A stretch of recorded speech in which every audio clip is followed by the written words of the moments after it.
exclusively on ESPN Plus. UFC 313, Saturday.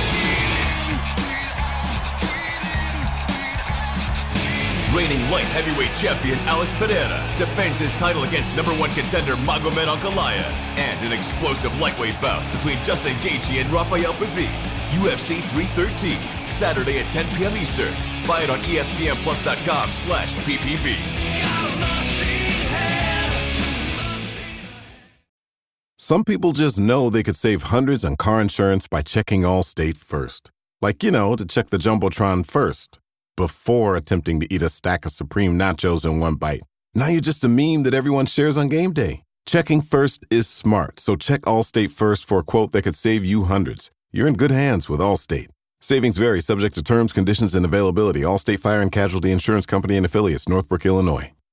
Every cup of Nespresso coffee is an invitation to transform your morning routine into a ritual you can treasure each and every day. Using the Virtuo Pop, a simple touch of the button freshly brews bold aromas and a rich, velvety crema layer for delicious cafe-quality coffee at home. Whether you enjoy your coffee hot or over ice, every sip, every morning is unforgettable. Nothing tastes like Nespresso coffee. Visit Nespresso.com or our app to explore our full range of easy-to-use machines and coffees not found anywhere else. This is a message from sponsor Intuit TurboTax. Taxes was getting frustrated by your forms. Now, Taxes is uploading your forms with a snap, and a TurboTax expert will do your taxes for you. One who's backed by the latest tech, which cross-checks millions of data points for absolute accuracy, all of which makes it easy for you to get the most money back, guaranteed. Get an expert now at TurboTax.com. Only available with TurboTax Live Full Service. See guaranteed details at TurboTax.com/guarantees. You're listening to... They're going to call it a hard foul. They're going to call it a hard foul.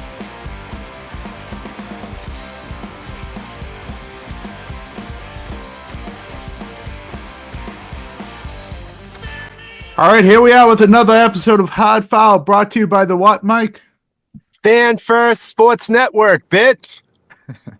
And I hope everyone's having a good day. We made it through another week. It's Friday. It's windy. It's cold, but the Celtics keep rolling, and keep rolling with kind of these makeshift lineups against teams that aren't very good. Although I guess the Trailblazers were playing well when they came into Boston, but wins over the Trailblazers and Sixers. Wednesday night will be forever known as the Pritchard White night, I guess. And I guess we can talk later on if who is the best white Celtics player of all time. Is it JoJo or is it Derrick? But for now, Mike, take it away wherever you want to go with this. Well, the last two games were at least entertaining and fun. These guys are getting out there and playing hard. Obviously, what Pritchard and Derrick White did against Portland was incredible. And honestly, I thought Portland played well too. I mean, they could have missed in the fourth quarter. It was kind of an action-packed game with guys I never heard of in Portland just going off, and then Pritchard and Derrick White doing their thing. And the Celtics really didn't play that great in that game, but they hit a lot of threes, and it was a lot of fun. I mean, it's entertaining basketball. Pritchard may have put himself back in front for the Sixth Man of the Year award, and he definitely did. Yeah. Derrick White obviously was looking great until he got elbowed in the mouth last night and lost another tooth. I don't know if he lost another tooth. I think he did. Other thing I picked up from this, Jim, is that Mike Tirico should be on all the broadcasts going forward, but that can't happen. So. Oh yeah, we can hit on that. Peyton Pritchard has been the favorite even before that game, and I think his odds just increased. But they were sensational. Like 10 threes, both of them, over 40 points. Peyton Pritchard had 10 rebounds, I believe, too. And they left that. You're right. They didn't play that great. I think at the end of the first quarter, they scored like 30-something points, but they only had like 1 or 2 assists, which is really unlike them as a team. A lot of it was, delivered through isolation. But you just had two guys that were really, really hot, and you tend to, number one, it was a lot of fun and good for them and good for the fans that were there, and to experience that on a night when you look at your ticket and Jason Tatum's not going to play, that had to be really disappointing. And so to get that, it felt like there was a lot of buzz in that gym on Wednesday night, and that must have been really cool. You bring your son or daughter to that, and you get a show, and you get to see Celtics history somehow. Never before have two guys scored 40 points in the same game, which really blows my mind. Um, but it was what it shows for the playoffs is, you can have, and we knew this with Derrick White, where he can take over games. He did that last year in the first couple of rounds where the Celtics were struggling shooting, and he really made the offense work against Miami and Cleveland through the first 5-6 games of the playoffs last year. But now with Peyton Pritchard, you could have quarters and potentially games where he lifts you up offensively when everything is flat. Those are what we've seen it a lot of this season. But when a guy puts on a show like that, it shows what he's capable of. That's a really hard thing to do in the NBA, to score 40 points, hit 10 threes, and to have that in your arsenal come playoff time.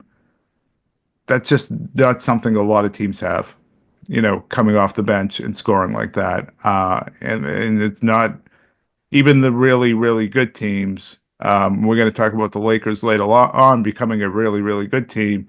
They don't have anything, close to resembling that. So it's such a luxury for the Celtics to have, and we get caught up in a lot of these other teams playing well, and I think we sometimes forget just how deep this team is, and I think that's what last Wednesday night showed us. And Mike, and last night, through three quarters, Jason Tatum has 35 points, and it was the most ho-hum 35-point game I've ever. Oh man, Philly's bad. It's just like you expected out of them. Yeah, Philly runs a starting lineup out there with two centers who can't move vertically. Yeah. It's just two out of shape guys. The paint's just wide open. You can get whatever you want against that team. They're trying to lose. Yeah, but even it's unbelievable just to think about the team that they built in the offseason to what they are now. Caleb Martin's no longer there. Obviously, Embiid's out. Paul George hardly ever plays. What a disaster that franchise has turned into. I think a positive sign from last night, though, is where's Kyle Lowry last night? Was he even on the bench, or was he down at the food court over at Quincy Market? Why are they even wasting a roster spot with him? And Eric Gordon, it's just bad roster construction. But last night I thought a good sign was Torrey Craig played really well. It was the other guys. Go ahead. Yeah, he played well on both ends of the floor. Pritchard had another solid game, and then the rookie came in. Shireman came in and played the best game of his career so far. So good for him. Yeah, and I thought Jordan Walsh played really well too. So you had Walsh, Shireman, and Craig show out, and I think for Bill Shireman especially is you go down to Maine all I think as of 2 games ago he was like 3 of 18 on the season for the Celtics, so not very good. And you keep hearing about they're having him play point guard down there, they're having him do different things, and he's really showing improvement. Unless you're watching the Maine Celtics, of course, you're not really seeing it. And then to go up here, it's kind of like a stamp of approval for him personally that your work is paying off. Yeah, the Sixers are bad, but they're still NBA players. And you come out and you go 3-7 from 3. You have some assists, you have some rebounds, you pick up charges, you score. You get to the line, you couple steals, score 15 points. That's a nice confidence boost for him. And I'm sure there'll be a couple more games where we'll have his opportunity at the end of the year when the Celtics rest a bunch of guys going into the playoffs. But it's got to feel good. And it's a good sign. And, it opens up the possibility at least that maybe he competes for rotation minutes next season. So good for him. Yeah, it was good. It was fun to watch. And I'm ready to move on. They got real games coming up, not these Portland and Sixers games. They got the Lakers and OKC in the next couple of days. So that's something I'm really looking forward to as we try to find meaningful games down the stretch here. we're going to be running out of them. And I think these might be two of the last ones until we see Memphis, and we'll see what the Celtics are doing with guys, the last 15 or so games here. So I'm really looking forward to this. You're not pumped for the Jazz? No, I'm not pumped for the Jazz. No. You're not pumped for that ass? The Jazz? Come on. The Jalen Spring. I'm sure Drew Carter will call it the Jalen Springer revenge game. Jaden Springer. Yeah, he might as well. They're another team that just is benching everybody every game. Like the full tank is on there. I look at their injury reports just to laugh. Like every night it's like at 2:00 it says questionable. Colin Sexton, Laurie Markkinen, Collins, and then right before, like an hour before tip off, all those guys are out. Yeah. Then the next night it's the same thing again. Those games going forward. Let's just start right with the Lakers as they pull off a comeback win last night against the Knicks. I think they were down 8 or 10 with about 5-6 minutes to go. And they really, I know this is a team you like, but they outside of LeBron and Luka, this is an extraordinarily flawed roster. For them to be playing at the level they're playing at is pretty impressive. It is impressive, and it's worked out where, Austin Reeves is still scoring over close to 20 points a game. They don't have a lot of other options outside of not offensively. the top two. No, not offensively, but defensively, since this trade, they've been one of the best teams in the NBA. Going into last night, in their last 12 games, they had only let a team score more than 102 points once. Yeah. And then last night, of course, the Knicks scored more than that, but it went into overtime. And I don't know, I'm not watching them, so I'm guessing that they're hiding Luka. I know they have a lot of length, but they don't have size with Jackson Hayes starting. But they have length with LeBron and Finney Smith in the starting lineup. Yep. But I'm assuming they defend the three pretty well, which they have to because they don't shoot the three well. So it should be an interesting matchup to see how they defend against Boston, and also who's playing for the Celtics on Saturday, if Porzingis and Holiday are even going to be out there. But they've been playing well, and I've been saying all along that I believe in Luka to drag a team to the NBA Finals, and I think he's doing that again this year with more help because he has LeBron James, who's better than Kyrie Irving. Yeah, but the rest of the supporting cast, it's not close, I don't think. I think the Mavericks had a better supporting cast than this one. They are big. They're long and they're big in their starting five with Jackson Hayes and Finney Smith, and then you can he didn't play last night, but Rui Hachimura can come in. Again, another long guy. But outside of that, off the bench, they're really limited. Vanderbilt gets some minutes, and he's a good defender, but he's not much of an offensive contributor at all, so it's almost like you don't have to guard him when he's in the game. Gabe Vincent isn't a good defender. Gabe Vincent and Austin Reeves are Celtic killers, though. Yeah. I've never really thought of Austin Reeves as a Celtics killer, but maybe it's because the Lakers haven't been that good that I haven't cared. He dropped 40 in Boston last year. Did he? Yeah, yep. Like I said, they just haven't been that good, so I haven't cared. So you have, I think what they try to do is they try to run you off that line and try not to help too much. And because of their length, they can defend the rim pretty well. I think the Celtics obviously create different type of problems that they haven't seen before. They're two wings. You're really going to have to guard your yard, probably much more so than they have against other teams with Brown and Tatum. And then you get into problems, especially if Porzingis plays. What's interesting, though, and you start last year against the Mavericks, is on the flip side, where you typically can't target anyone in the Celtics five, the Lakers are unique in that regard, where Luka goes right after Derrick White, where you don't see that. I can't think of anyone else in the league that does that. Maybe LeBron will too. But Luka in that finals would salivate when he would get a White Holiday matchup. Yeah, The he would Celtics, salivate when he got a Tatum matchup too. to an He extent. attacked. Yeah, he Yeah, attacked he that extends, matchup. but not with as much success as people made it out to be. Tatum did a really good job of not jumping on pump fakes. There were moments where Luka got him that would be pointed out on the internet.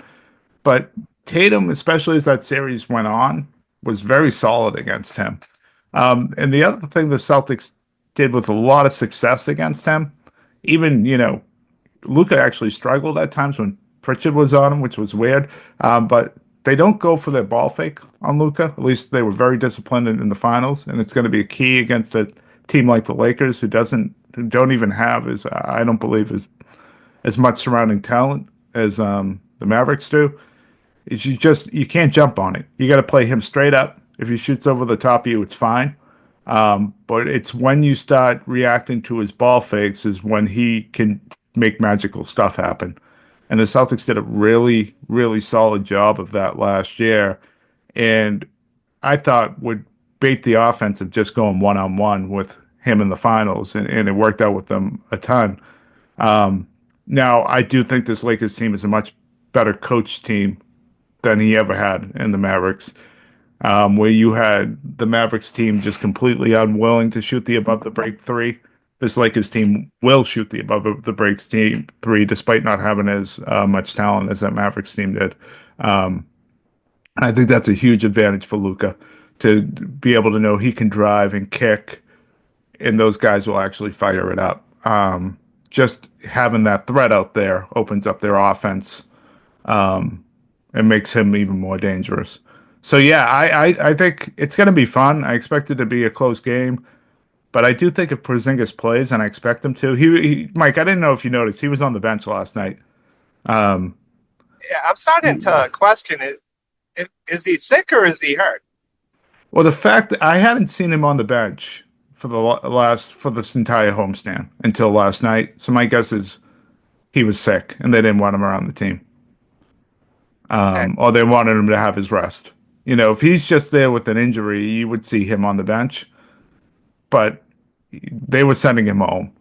So the fact that he was there last night tells me that, maybe he's recovered, but his energy level isn't where it's supposed to be from whatever he had. Maybe it was like a stomach bug or something. I don't know.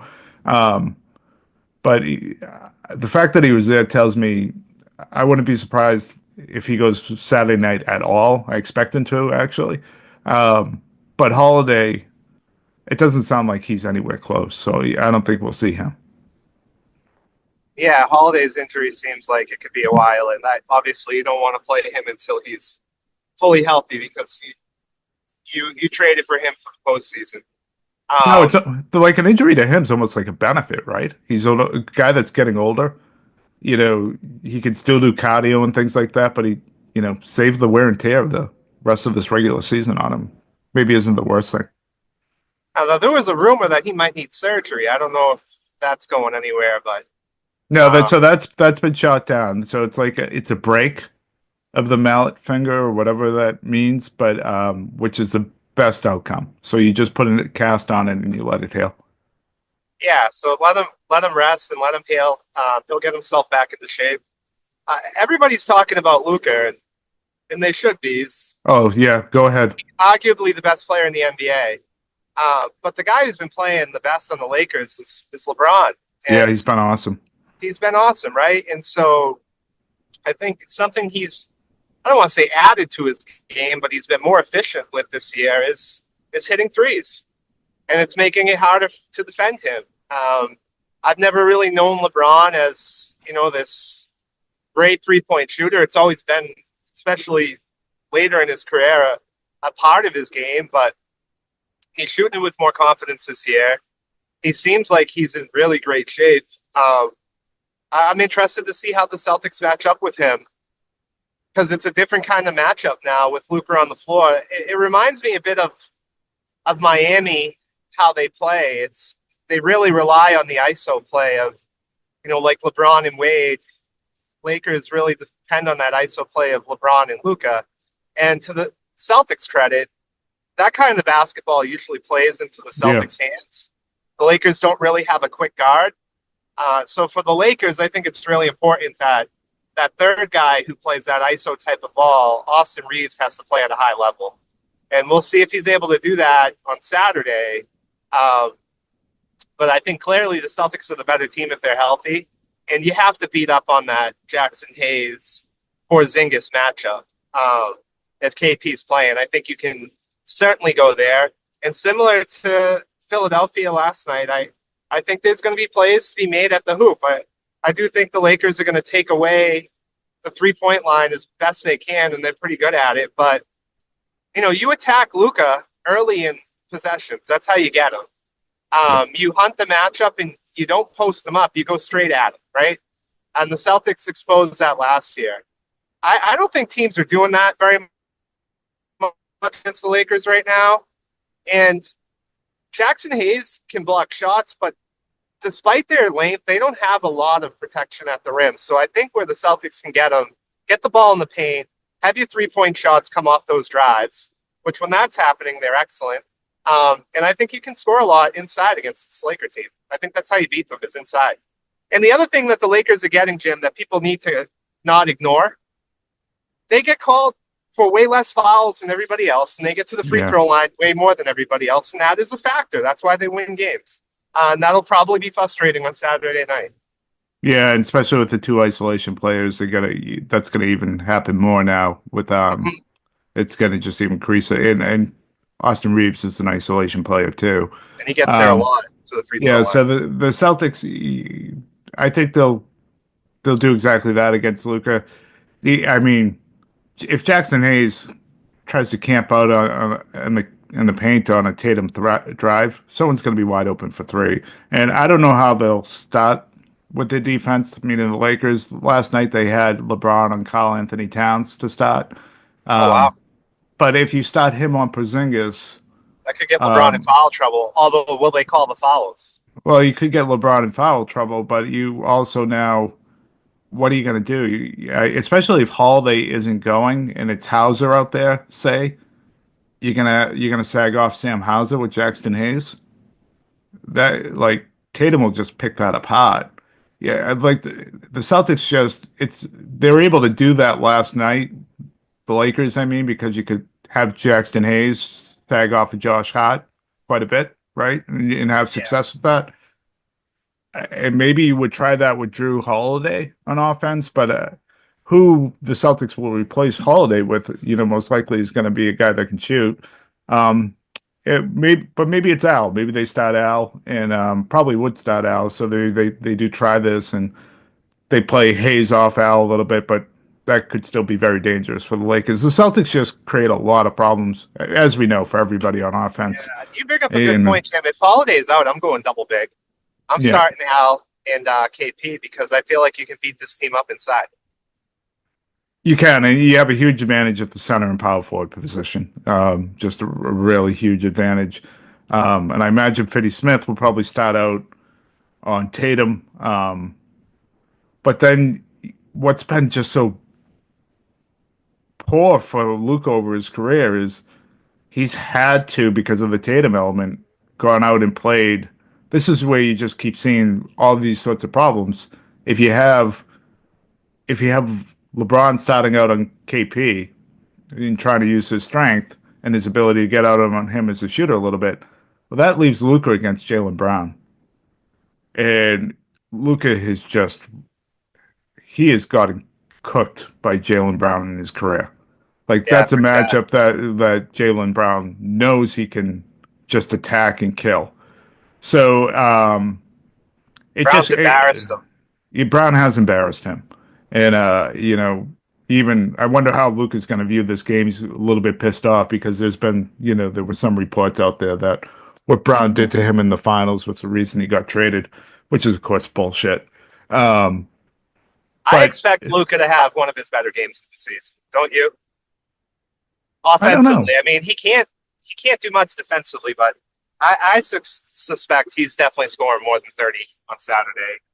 He's had some great games, offensive games against the Celtics. He's had some real shitty ones too. So, Yeah, just I always expect him to be really good. So yeah, sure. yeah, just like Yeah. I would expect like when Tatum went back to Golden State for the first time, my thinking going into that game was, oh, he's definitely going off. When superstars get embarrassed like that, they tend to get their revenge. So I don't think the Lakers are going to beat the Celtics in the NBA Finals, and I am picking that to happen. But when the NBA Finals do happen, I don't think Luka's going to embarrass himself this time. So you keep saying this. Just to be clear, if Tatum and Brown played with Finney Smith, Jackson Hayes, Austin Reeves, Gabe Finson, Dalton Kennett, Rui Hachimura, this is a surrounding cast. It's not good. Vanderbilt and Jamison, would you pick the Celtics to go to the NBA Finals? Yeah, they'd have Austin Reeves too, and they'd have LeBron James. No LeBron you James. Took James out of it. Okay. Yeah, so they'd have off. Yeah, I would. I think absolutely. You would think that's a good enough surrounding cast to get to the NBA Finals. You get past the Cavs. Absolutely. Oh, I don't know. Like I just think the Thunder are such a better team. Once you put on that purple and gold, Jim, you get every call. The Thunder are such a better team. They're such a better team, but can they get? I'm not picking the Thunder for anything until they show me they can get over the hump. Similar to how people used to treat the Celtics, is how, as an outside observer to the Thunder, is how I'm treating them. Yeah, the lights are going to be on in the playoffs. Let's see if they can do it. I don't believe. Yeah, sure. I understand why people do that, but I think you've got a huge sample size with the Thunder this year, where they're going to not just be the best team in the league. There's a chance they're going to be historically good in terms of just looking at ratings and all this other stuff that they throw out there now for different stats. Defensively, they're unbelievable. At the center position, they have two guys that make it a mismatch against the Lakers. I just think it's going to be very difficult for the Lakers to find offense in a 7-game series against the Oklahoma City Thunder. I think it's just, whereas the Thunder, there's going to be a shitload to attack against the Lakers. I don't. Maybe you're right. I just don't think the supporting cast, and I know they've been very good. It's a very small sample size, which are always wonky. Who's the 4th seed out west right now? Is it Memphis? It may be. It's either Denver or Memphis. Well, Memphis. No, Denver's the 3 seed. So, I mean, the Thunder do have a pretty easy road, in my opinion, to the Western Conference Finals, because I don't believe in Memphis either. We'll see. I mean, they do present a lot of size issues. Their defense hasn't been as good since. Hey, guys, have you heard of Goldbelly? It's this amazing site where they ship the most iconic, famous foods from restaurants across the country, anywhere, nationwide. I've never found a more perfect gift than food. They ship Chicago deep dish pizza, New York bagels, Maine lobster rolls, and even Ina Garten's famous cakes. So if you're looking for a gift for the food lover in your life, head to goldbelly.com and get 20% off your first order with promo code GIFT. Don't miss your window of opportunity. Upgrade your space now during Blinds.com's anniversary sale and save up to 50% site-wide. Our design experts can help schedule a professional measure and installation, plus guidance for DIYers too. With over 25 million windows covered and our 100% satisfaction guarantee, you can count on Blinds.com to deliver results you'll love. Shop Blinds.com's anniversary sale now for up to 50% off site-wide. Save up to 50% site-wide at Blinds.com. Rules and restrictions may apply. This episode is brought to you by Indeed. When your computer breaks, you don't wait for it to magically start working again. You fix the problem. So why wait to hire the people your company desperately needs? Use Indeed's sponsored jobs to hire top talent fast. And even better, you only pay for results. There's no need to wait. Speed up your hiring with a $75 sponsored job credit at Indeed.com/podcast. Terms and conditions apply. Without PwC, the bottom line is that what you're doing today probably isn't going to get you where you need to go tomorrow. It's time to see ahead and get ahead. PwC can help you find ways to grow and new ways to make money. So reinvent your business model and meet the future with PwC. Learn more at pwc.com.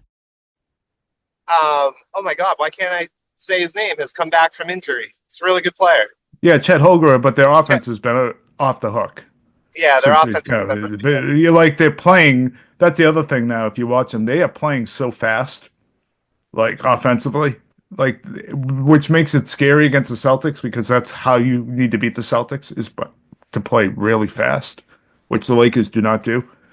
They they look like a different team offensively than they were in November and December this year, and they can still lock you up if they're determined to do so. So they're excellent. They're excellent. It's a defensive offensive rating, net rating is what they're going. They're going for that record there. You can clearly see they're going for the record too, which I happen to like. I think if there's something out in front of you that you can get, you should go get it. So I get what people are saying. I'm more looking forward to that game next week against the Thunder than I am against the Lakers, because to me, that's a team that challenges the Celtics more by the way they play and their roster. And it's a good, I think, kind of a better indicator of, what to expect to see later on. But you are right. They embarrassed the Celtics. Yep. Celtics scored, what was it, 30 points in the second half? Yep. Of that game. It was because the Celtics in the first half of that game looked like they were giving a lesson. Yep. Here you go, young bucks. So, I don't think the Celtics have beat the Thunder now. They didn't beat them last year, right? So they haven't beat them in a couple seasons either. So they've certainly had the Celtics number. I just think there's something about that jersey, something about that franchise that screams loser. And I'm telling you, I feel like they can break all these records and they're going to fall apart in the series. I'm just waiting for it to happen. Yeah, I guess, I feel like you're rooting for the Lakers. I want the Lakers Celtics NBA Finals bad. Yeah, I hate the Lakers. I hope they fall on their face. I'd rather beat them in the NBA Finals. So the country needs it, honestly. Great week coming up, and I do think that matchup. We spent a lot of time on what the Lakers are going to look like, but I think the more challenging one is the one later in the week against the Jazz. Jaden Springer. It's the Thunder. I mean, the Thunder are going to present a lot of size issues against the Celtics. They match up well defensively against Boston. There's no bad defenders. There's no bad, you look at the Cavs, there are people they can attack. You don't look at the Thunder and say, oh, well, this is the killer whale office. They're clearly going to go. Shea can defend. Shea's a really good fucking defender.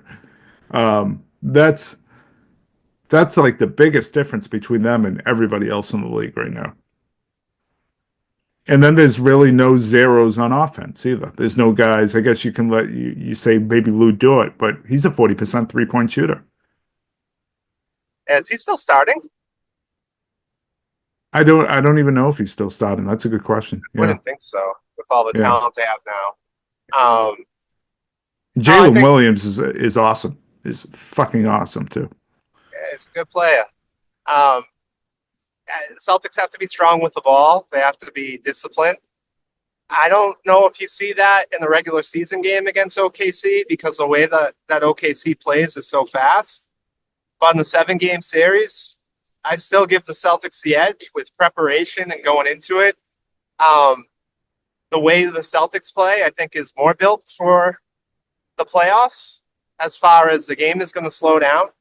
And they have a guy built for these moments in Jaylen Brown, who's, I think, his best game doesn't show up in the regular season. It shows up in the playoffs when the 3-point shot's taken away.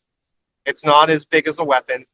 And you need a guy to go get you buckets with, jumpers and hitting tough shots in the paint like we saw last year in the playoffs. I think I'm waiting for it. We're going to see the best of Jaylen Brown once again when the playoffs hit. And if we play the 7-game series against OKC, I think Brown would be the difference in that series and the reason why I would pick Boston.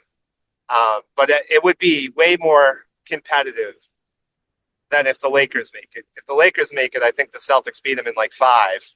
And that's why I want that, because I just want to see LA get crushed by Boston. That's why I'm rooting for it. But an OKC-Boston series, OKC could win the series, but I would pick Boston because of Jaylen Brown. Yeah, if both of these two teams are healthy and playing well, and that I know that hardly ever lines up, especially once you get through a playoffs.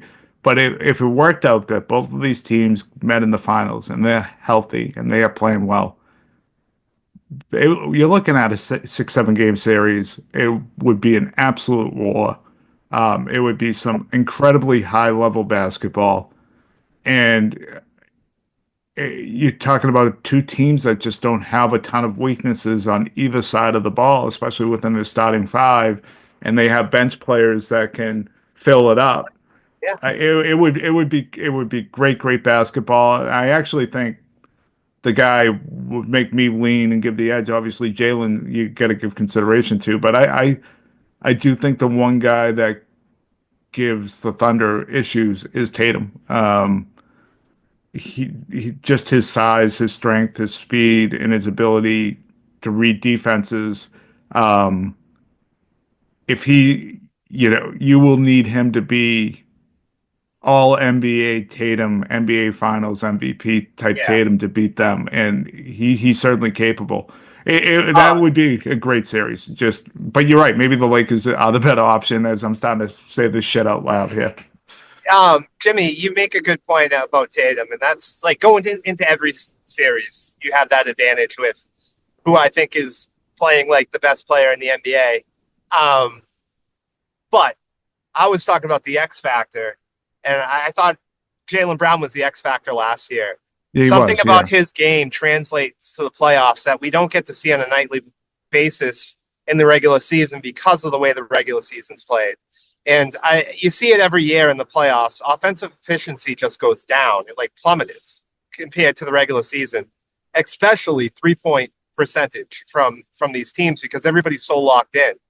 And a guy like Jaylen Brown having that second option who can do what he does in the mid-range, that just translates to the playoffs because you need the mid-range game suddenly matters in these moments. Like it doesn't matter in the regular season. And I just have a feeling where it's going to be more competitive than it was for Boston last year, that we're going to see him hit a bunch of big shots where he's going to leave this season with like big game Jaylen Brown or big shot Jaylen Brown. He's going to have some sort of aura about him just because Tatum's going to be getting doubled and Brown's going to have these opportunities. And I just think he's the type of guy that thrives in that kind of basketball. Mike, let's get right into the next. I agree with everything you said about Jaylen Brown, but let's get right into Celtics City.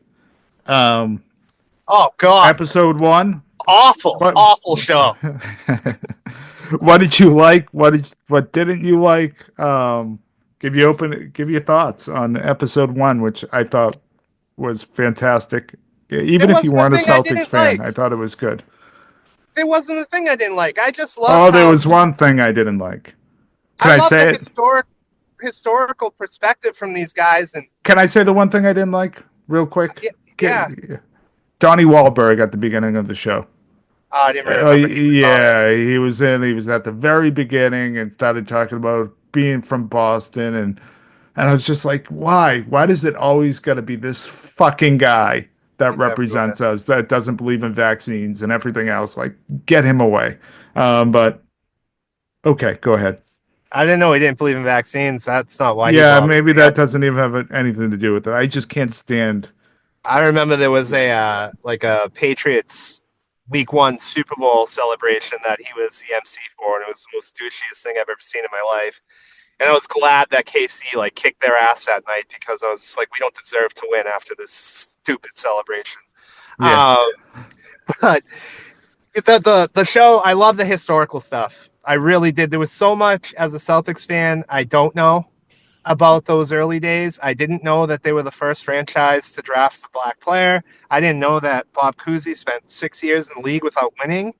There was so much I didn't know. And then when they were speaking to Red Auerbach's, I believe it was his daughter, I thought that was so cool.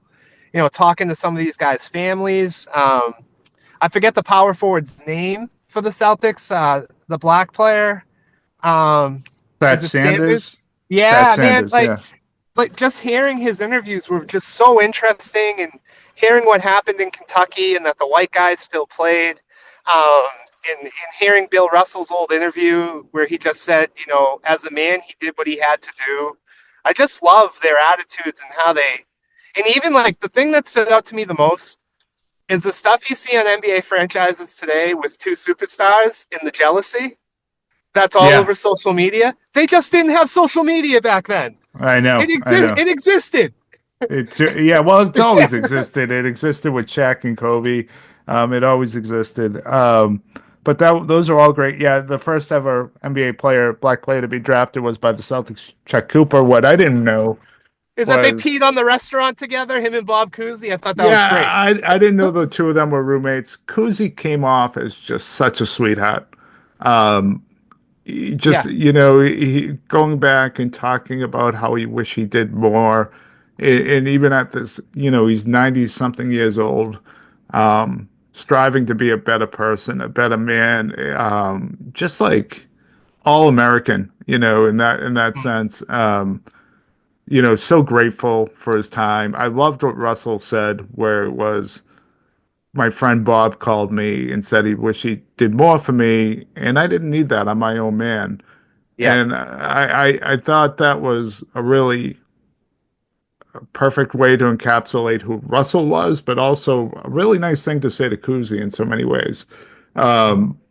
It was, I didn't know Russell punched somebody in the face in college either. Yeah, that was a great story. Like the story about Kentucky, so I didn't know the ins and outs of that, where they will go down to Kentucky to play for, in front of Frank Ramsey's friends and family down there, and the treatment the black players got at the restaurant where they decided to go home, and the white players still stuck around and played. You can hear the regret in Tommy Heinsohn's voice. The first time I ever felt like it was along the lines of not a good teammate to my black teammates. There was issues, and wish you could feel it from Tommy that he wished they hadn't played that game. The other part I absolutely loved, where they talked about the Russell block in the first NBA Finals after he scores the winning hoop, and he comes down and he makes a game-winning block. What a play! What a play! How Tommy Heinsohn elaborated on the truth of what the play really looked like over time. Russell ran off the court, and then you clearly see he never went off the court, which was just perfect Tommy. And my thing I took from it too, Jim, and I was talking to a colleague at work about it, and he agreed with me. You hear a lot of talk like Russell and Will Chamberlain, would they have been able to play? Yes, watching that highlight of Russell on that first episode, and then the highlights they were showing of Will Chamberlain and how big he was. Yeah, man, those guys would have been fine. Like Russell reminds me of Kevin Garnett, and Will Chamberlain reminds me of, I don't know, name a dominant big. That's who he reminds me of. Yeah. No, definitely. They would have been fine. Definitely, and they would have, in this day and age, they would have figured out how to shoot the three because they were gifted, skilled athletes. Right. And if you told them they had to shoot it, they would have shot it. So they were athletic and they were great. And Cousy, maybe he would not have been able to play in the league today, but he brought that element of flash that the NBA didn't have. Man, those highlights of him, I could watch those all day. Yeah, the passes. I'm so disrespectful to that generation because watching that episode, for some of it, was like I was seeing it for the first time. So for me, it was awesome. It was awesome. The movie Blue Chips, and I'll get back to. I have a couple other notes that I want to talk about this. But Blue Chips, do you remember he played the dean or something at the college? Do you remember the movie Blue Chips? I do. And so he was shooting free throws, and he didn't miss. So he's got to be like 70, 60 something years old at this point. He had hit like 10 in a row. So we need you to miss.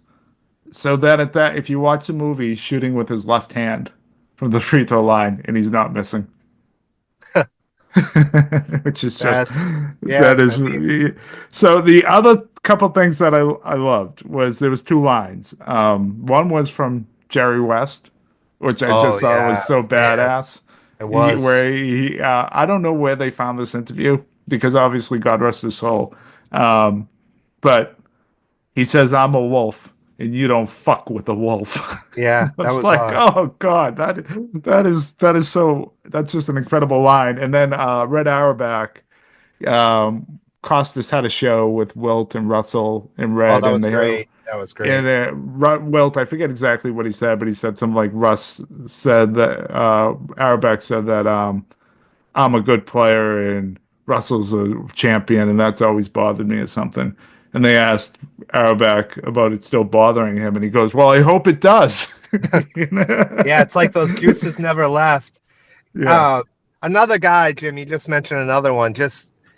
And again, they were quick highlights, but the way Jerry West was built, like his body frame and stuff, when I was watching his highlights, I was thinking that guy would have been fine today. Oh, he Like, was incredibly skilled. yeah, like Yeah, he'd be great. incredibly skilled. Yeah, yeah. Yeah, yeah. He was incredibly skilled. I And don't know Jim, what you. sorry, one more thing. Think Yeah, about like you think about like Tatum and Brown's story to win an NBA Finals. Think about Russell and Kuzi. Game 7, double overtime. That's yeah. how they won their first one. I know. Like, imagine that today. Imagine that today. A Game 7, double overtime. Well, they're not. They Like, didn't even get into how Russell is going to win his last one. Which I mean, we're not giving anything away for the show. Everyone knows, but Red had retired. He's the player coach. The Lakers have Wilt and Jerry West. They're heavily favored. mm, And it goes down to a game 7 in LA where the balloons are all at the top of the stadium. And Russell points that out to the team and they win. They win. You know, where Russell is in his last ever game, a game where the Celtics were, you know, if it was nowadays, everyone would be saying it's over for the Celtics, end of the reign. yeah. And they go down there and they win. Just incredible, you know, in a game 7, just incredible. I think So the show on HBO Max, they hinted to that. I remember a lot when they would tell Jerry West's story on Showtime. yeah, Like, that was a game.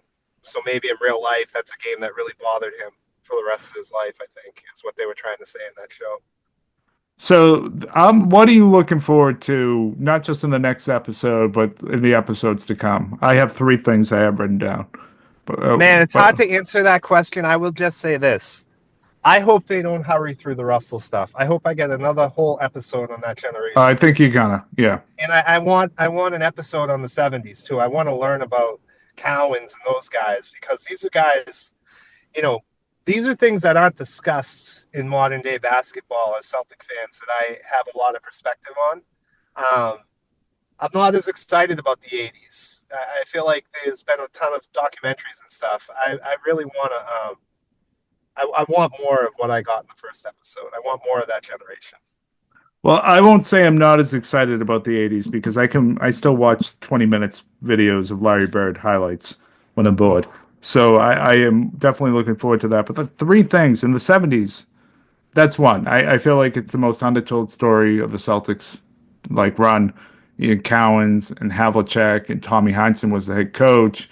Yeah. And, you know, it was kind of the bridge team between the 60s and the 80s. And they won. So, and Heinsohn, two NBA finals, right, as a head coach. And actually, I hope they get into Red firing Heinsohn at the end there and the bitterness that like arose from that for quite a while before Heinsohn came back as the color guy for the Celtics. So I'm interested in that. I'm interested in, like you just said, this next episode where I think it's going to get into Russell's relationship with the city and some of the adversity he hit when he was here and the abuse he received throughout his career and then also his activism. That was key moment in American history. You know, when schools were reacting to Brown versus Board of Education, the Department of Education was really formed. Yeah, the busing in Boston. Segregation and busing, which was later, wasn't that then, was after which was Russell. later. But, you know, kind of leading up to that during the Russell years. So I'm real interested in that, in the relationship with the city. And then probably more than anything else, because this is my childhood, they got the Patino. entire episode on Ricky Davis, right? Yeah, that they got Patino to sit down. Oh God, I have And no so interest in what that prick has to say. I have a lot of interest. I want to see what he has to say, and I want to see, because they also He's the reason Larry Bird doesn't come to Boston anymore. Well, that's where I was going. They also are sitting down with ML Carr. They're sitting down with Larry Bird. ML Carr was the face of the tank and did what he was supposed to do as coach and general manager. And then they unceremoniously kicked his ass out. It was awful. Treated him, a guy that was a part of those 80 championship teams, was the absolute definition of a good soldier after he retired and went into management, and they treated him like crap. And I want to hear from ML, and then I want to hear from Patino. I hope they get into that. And I also hope they get into, as you said, Larry Bird leaving once they went down the Patino road. And then the comments Patino had about Bird, not just that he's not walking through this door, but he'll never be as good a coach as I coach me. circles around him. Yeah. I want to hear that stuff. And I hope they get into it. I hope it's just not about all the moves he made and things like that, because we know that's shit. I want to hear about the way he treated Celtics, including Red. And I want those questions asked to him. I hope they do. I'll be really disappointed in the series if they don't, because that's the one chapter that, for me as a fan, as a kid, that I never got closure on. I felt like there was a lot of things that happened that he never answered for. And I hope now, whatever it is, it's 30 years later. I hope now he finally answers for some of this bullshit. This used car salesman that he is, just completely dishonest asshole. And, I'm sure he's calling St. John's his last job until someone throws a boatload of money at a, power school at him next season. I hope they hold his feet to the fire, and I want to see how he answers and if he can, just for one time in his life, be honest, which I highly doubt he's capable of. No, Jim. No. He had his next Botox appointment, so he probably gives you 5 minutes of garbage. Yeah. Yeah. And it talks about how he drafted Paul Pierce. He probably gives you 5 minutes on that, how he brought Paul Pierce to Boston. Who fell into his lap. Yeah, who fell into his lap. Fell into his lap. All right. Well, I look forward to the episodes. I really hope they dive deep into those exciting 90s teams in early 2000s, we can skip that. Walker. Yeah, we can skip that. Get me my Ricky Davis and Mark Blunt episode. I'll be really looking forward to that one. Dive into David Wesley and Rick Fox and Tino Raja, and give me what I need, and put some Vin Baker on my plate. You know what I'm saying? Vinny Toes Baker. Vinny Toes. All right. Yeah. Looking forward to it. Barros. Yeah, great TV. This is great, Mike. We got, these great games this week.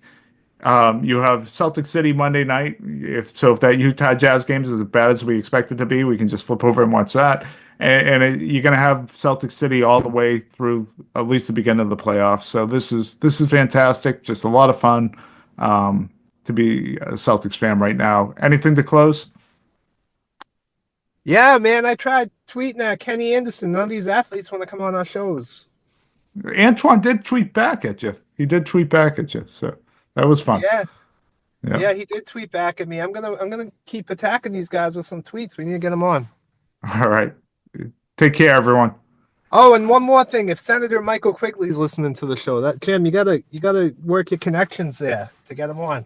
He's a hockey guy, and I heard he's not that. Well, whatever. He's not a senator. He's a congressman. We'll talk to everyone soon.